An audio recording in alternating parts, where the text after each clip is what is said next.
ஒரு கிராமத்தில் ஏழை விவசாயி ஒருவர் வாழ்ந்துட்டு வந்தார். அவர் அந்த விவசாயத்தில் வர சொற்ப பணத்தில் தான் தன்னோட வாழ்நாளை கடத்திட்டு இருந்தார்.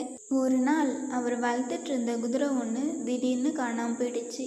அதை பார்த்து அந்த ஊர் மக்கள் எல்லாம், என்னப்பா உனக்கு வந்த துரதிருஷ்டம், நீ வளர்த்து வச்சுருந்தது ஒரே ஒரு குதிரை, அதுவும் காணாமல் போயிடுச்சே அப்படின்னு சொன்னாங்க.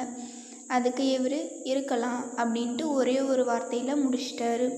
அடுத்த நாளே அந்த குதிரை தன்னோட 3 குதிரைகளை கூப்பிட்டு வந்துச்சு.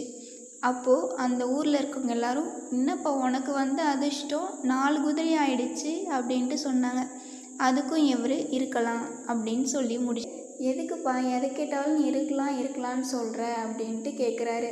அதுக்கு அவர், நம்ம வாழ்க்கையில் இரவும் பகலும் மாறி கஷ்டமும் நஷ்டமும் சேர்ந்து தான் இருக்கும். நாம் கஷ்டம் வரும்போது கவலைப்படவும் கூடாது, சந்தோஷம் வரும்போது துள்ளி குதிக்கவும் கூடாது அப்படின்னு சொல்லி